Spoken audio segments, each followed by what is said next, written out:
It's getting to be a nice spring day, but it may not last very long because we've rain on the way. Since I put up the St. Patrick's Day video, and I'm often asked this question, why, considering that St. Patrick's Day is a saint's day and it's a religious festival, why is it associated with alcoholism, drinking and partying in Ireland, especially as it occurs in the middle of what is Lent, the Lenten fast?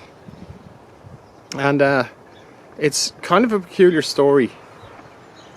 One thing is that Irish people may not actually realise, even though they're celebrating in a certain way, that they're celebrating in the style of a pagan feast of an ancient god who went by various different names, but to the Romans he was known as Bacchus. And his feast day was the 17th of March, which is St. Patrick's Day. And he was a pan-European god. He wasn't just unique to the Romans, he had different names, basically the same god celebrated in the same way all across Europe and into the Middle East and North Africa and God, and possibly further afield. But Ireland seems to celebrate St. Patrick's Day exactly that way. In the Bacchanalia, as it was known, or the Bacchanalia if you prefer, was a feast of a god he was the god of plenty, but he was the god of fertility, and he's known to the Greeks as Dionysus, or Dionysus if you prefer, or Dionysus even, I've heard it pronounced.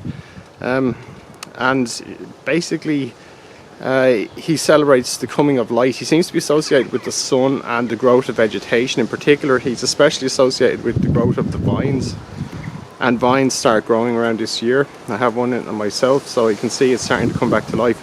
So Ireland seems to celebrate, in fact St. Patrick's Day seems to be celebrated worldwide along the lines of a Bacchanalia, like the feast of Bacchus.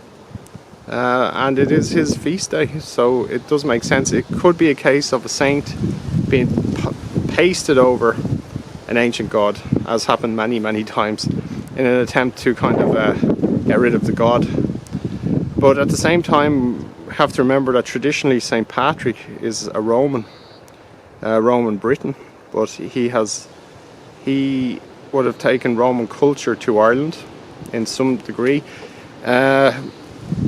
It may be that was why they chose that feast day, because to put a saint on.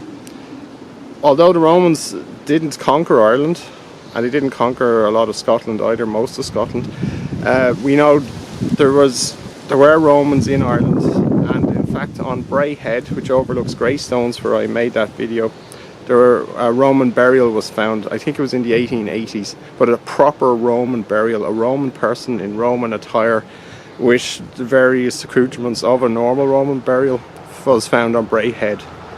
So it's very possible there's a lot more to this story than is immediately obvious.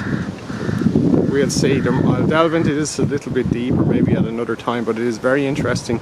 And for any archaeologists out there, or mythologists, or symbologists, or any others, there's a lot of very interesting things to be found hidden in plain sight.